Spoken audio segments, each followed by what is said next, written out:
이게 지금 저기 전기차 충전소가 지금 보조금 얘기 나왔는데 보조금이 한 500만 원부터 시작해서 지금까지 한 200만 원으로 줄어들었지만 여전히 주지요. 네, 그런데 그렇습니다. 제가 볼 때는 좀 그럴 필요가 없지 않겠나 싶어요. 지금 저 얘기하는 게 이제 급속하고 완속이 있는데 완속 같은 경우 보면은 완속 제일 앞에 여기에 예. 그 왼쪽에 시그랩 대형 채비 중앙 제어 이 GN텔, 에본, KT 차지비 뭐 이런 것들이 되게 완속 충전기를 좀 많이 갖고 있는 업체들인데 이게 거의 대기업들이 다 인수를 하고 있어요. 그 SK가 그 시그랩 같은 경우는 지분 55.5%를 2,932억 원에 네. 인수를 했는데 이거는 시그넷V는 아마 이게 장비까지 같이 하는 데라서 이렇게 많이 한 것 같고 다른 데도 카카오라든지 뭐 메리츠 종합증권과 같은 데라든지 뭐 이 펀드라든지 GS에너지, KT 뭐 이런 식으로 대기업들이 들어오고 있단 말입니다. 그래서 이런 상황에서 이렇게 지금 충전소 시장이 핫한 상황에서 과연 계속해서 보조금을 주고 이게 충전소를 확장시킬 필요가 있는지에 대해서 좀 의문이 가는데 그 장관님 어떻게 생각하세요?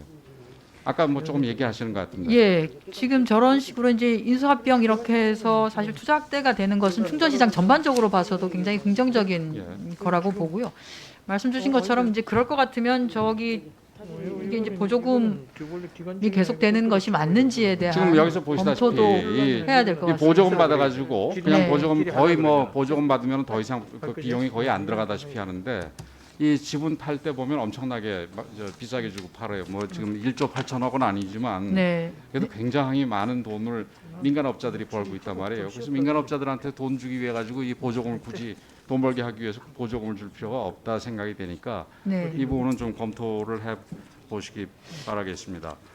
저희가 충전업체하고 좀 논의를 해보도록 예, 하겠습니다. 예, 예. 그리고 아까 그 우리 저기 김성태 회장님도 얘기했습니다마는 완속 충전기 같은 경우 급속도 고장이 저 환경부에서 급속 한 75% 정도 환경부에 있고 나머지 민간업자라면서요? 그렇습니다. 네. 그렇죠. 그 환경부에서 하는데도 고장이 많다 그랬는데 네. 완속 충전기를 2020년 통계를 보니까 4,075기를 운영하면서 고장이 3,134회가 발생하고 일기당 고장 비율이 77%고 그중에서 1,700여 건 같은 경우는 차에도 문제를 일으켰다는 거예요. 그래서 그 이유를 물어보니까 이유가 되게 지금 우리나라에서 그 껍데기만 한국에서 만들었으면은 그 충전기를 인정을 해가지고 이제 보조금을 지급하는데 그 충전기의 가격의 절반 이상을 차지하는 소위 파워 모듈이라는 부분은 거의 중국산이랍니다. 그리고 이 충전기 업자들이 충전소 업자들이 그러니까 그 경비를 그러니까 비용을 최소화하기 위해서 그 중에서도 가장 낮은 가격 좀 싸구려 중국에서도 싸구려 이 충전 그 파워 모델을 쓰는 모양입니다. 그래서 이런 부분들은 그러니까 이렇게 뭐 우리가 충전기를 많이 설치했소가 중요한 게 아니라 실제 이용할 수 있는 인프라가 중요하니까 이 충전기에 대해서 좀 이 기준을 좀 엄격하게 관리해야 되는 거 아니겠어요? 어떻게 생각하십니까? 그렇게 할 필요가 좀 있는 것 같습니다, 의원님. 그렇게 해야지만이 국내에서 좀 뭐 부품도 공급되고 이렇게 해야 사실 빨리 고칠 수도 있고 예. 만약에 고장이 났다고 하면 그런 것도 있기 때문에. 그 지금 이 충전기 시장이 그러니까 지금 대기업이 제한되는 업종입니까? 어떻습니까? 한때 이게 중소기업 적합 업종이라 그래 가지고 대기업들이 못 들어왔었는데 지금도 그렇습니까? 누가 아시는 분이 있으면 그렇지는 않은 것으로. 아, 제품 제작은 중소기업 예. 접합 업종이고 설치는 뭐 그렇지는 설치는 뭐 않아요. 운영이 네네. 지금은 네. 이게 제품 말하는 겁니다. 제품 네네. 얘기. 근데 이거는 지금 심지어 대기업에 대해서도 풀어놓을 필요가 있어요. 지금 앞으로 인프라 부분이 굉장히 중요하고 그다음에 그 기기는 외국에서도 다 필요할 테니까 수출도 해야 할 수 있는 거니까 중소기업이 해서 수출을 많이 하면 제일 좋겠지만 지금 당장은 좀 약간 우리 국내 쪽에서 키우는 거라면은 뭐 대기업 중소기업이 할 거 없이 좀 키울 필요가 있지 않겠나 이렇게 생각이 되고요. 그다음에 아까 뭐 이 어디서 뭐 1시간도 충전 안 한 데가 있고 뭐 이렇게 쭉 얘기를 하셨는데 그 제가 그 환경부에다 물어보니까 그런 내용, 그러니까 이 충전소별 평균 전력 사용량, 일회 평균 충전량, 평균 충전 시간, 혼잡도 이런 거에 대해서 자료가 하나도 없다는 거예요. 그러니까 그 얘기는 충전소를 설치하기만 할 때 보조금만 줘놓고 그 뒤에 사후 관리를 전혀 안 하다 보니까 데이터베이스라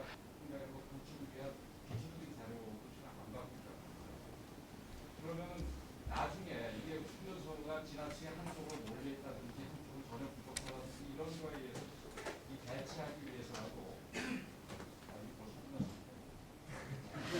그 대체하기 위해서라도 그게 충전소에 구체적으로 누가 얼마나 사용을 하고 뭐 한대별 충전 시간이 얼마나 되는 구체적인 자료가 갖고 있어야 되는데 이런 부분들을 좀 환경부가 적극적으로 앞으로는 적극할 필요가 있다고 생각합니다. 네, 의원님 지금 사실 저희가 민간 사업자하고 협업을 해서 그래서 전체적으로 이제 전국에 있는 한 뭐 9만 2천 기 정도 충전기에 대한 충전량 정보 등에서 통합 플랫폼을 올해 말까지 지금 마련 중입니다. 예, 그것까지를 포함해서 예, 그렇습니다. 그래서 이 플랫폼을 금년 말까지를 만들고요. 그리고 우리가 이제 뭐 내비게이터나 이런 것들을 활용하는데 거기에 어쨌든 지금 사용 가능한 충전소라든지 또는 그게 급속인지 완속인지까지가 표시가 되게끔 하는 것들까지를 포함해서 저희가 플랫폼을 마련을 할 계획입니다.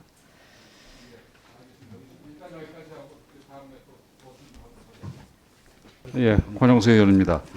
그 아까 그 오후에는 주로 이제 완속 충전소 얘기를 했는데 예, 지금 급속 충전 시설 이건 한 75% 4분의 3 정도는 환경부에서 관리를 하고 있지요. 네, 그렇습니다. 근데 제가 우리 아까 정해 중에도 잠깐 얘기했지만 그 국정감사를 한번 받아보니까 퀴즈 내는 사람들이 제일 밉던데 그래서 제가 가급적이면 퀴즈를 안 내는데 퀴즈를 하나 이번엔 좀 내봐야 되겠습니다. 그 장관님 그 공공시설, 고속도로, 주차장, 공동주택, 상업시설 중에서 이 급속 충전소가 어디가 제일 많이 있어야 되겠어요? 휴게소 같은 것이 조금 인기가 있지 않을까 하는 그렇죠. 생각이 듭니다. 예, 예, 그 생각은 바르게 하고 계신데 이게 제가 그 환경부에서 자료를 받아보니까 공공시설이 제일 많고 그다음에 주차장, 공동주택, 상업시설, 고속도로가 5%로 꼴찌예요. 아까 그 장관님이 완속 충전 시설을 얘기를 하시면서 그게 제대로 이 적소에 배치가 안 돼 있다 얘기를 했는데 그 민간이 하는 거니까 그럴 수 있다 하더라도 지금 환경부가 직접 자료까지도 갖고 있으면서 위치까지도 파악하고 있는 이 급속 충전 시설 같은 경우도 제대로 배치가 안 된 것 같아요. 그래서 그 자료를 보면은 이 충전량이 1kW 시가 안 되는 충전기가 전체 4,783기 중에서 49기고 하루에 충전한 양이 그러니까 전기차 한 대 분량인 75kWh 미만 충전기가 4,137거 뭐 대부분 그렇다는 얘기죠. 80% 이상이. 그래서 이런 부분에 대해서는 지금 그 이 부분에 대해서 민간 충전 시설 완속 충전 시설하고 달리 환경부가 자료를 갖고 있으니까 네, 지금 앞으로 급속 충전 시설을 배치를 할 때는 그러니까 예를 들어서 고속도로 휴게소라든지 국도 휴게소 같이 좀 그 단시간 내 급속 그 충전 시설이 필요한 데는 더 배치라든지 이렇게 해주시기를 바라겠습니다. 예, 의원님 그렇게 예. 하도록 하겠습니다. 이 정도 퀴즈는 네. 뭐 괜찮지요? 아, 예, 괜찮습니다. 저희가 자. 최적 입지 선정 프로그램을 가동시켜서 말씀하신 예. 것처럼 좋게 좀 진행을 하려고 하고 있습니다. 예, 그렇게 해주시고요. 그 뒤에 그 카드 좀 비춰주세요.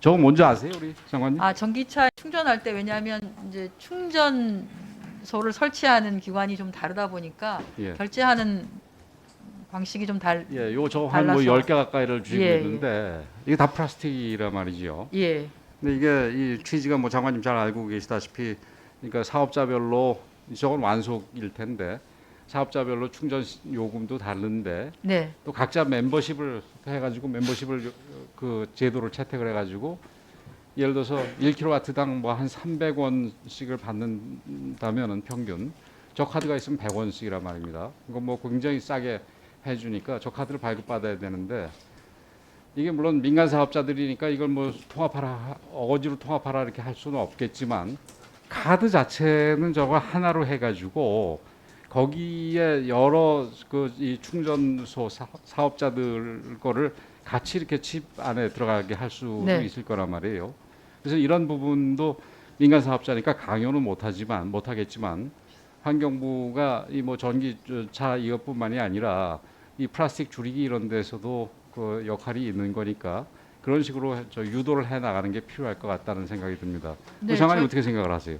저희가 의원님 안 그래도 이제 저런 고민이 있어서 7월 달에 사실은 좀 협약을 맺었습니다. 그래서 이제 내년부터는 저희가 이제 편리한 결제 서비스 제공하기 위해서 그냥 QR페이라든지 아니면 그냥 꼽으면 예. 차량 정보가 있어서 어느 차에서 얼마나치를 이렇게 했다라고 하는 게 정보가 아예 빠져나갈 수 있도록 하는 방식으로 해서 그렇죠. 아니면 뭐 예, QR 카드를- 코드를 이용하게 한다든지 예, 그런 이런 식으로 해서 저렇게 이- 많이는 안 갖고 예, 안 갖고 저런 다녀도 식의 저건 좀 되게끔. 극단적인 네. 경우겠지만 네, 어쨌든 네. 실제로 전기차를 운영하는 사람, 타고 다니는 사람들 네. 보니까 그런 불편함이 꽤 있다고 그러더라고요. 그래서 이런 부분은 네. 환경부가 좀 선제적으로 좀 정리해 나갈 필요가 있다고 예, 생각이 그렇게 됩니다. 하려고 합니다. QR 그 페이가 가능하면 예. 말씀하신 것처럼 저렇게 이제 한다고 하더라도 그 충전소를 가서 하면 예. 뭐 적립이 되거나 또는 조금 예. 더 싸게 하거나 하는 것이 가능하도록 예. 가능할 것 같습니다. 이 네. 부분은 뭐 작은 문제일 수 있지만 그래도 뭐 환경부 입장에서 보면 결코 작은 문제라고 할 수 없다고 생각이 됩니다. 예, 그렇습니다. 그래서 이런 부분 적극적으로 해주시기 바랍니다. 예, 그렇게 하도록 하겠습니다. 예, 이상입니다. 예,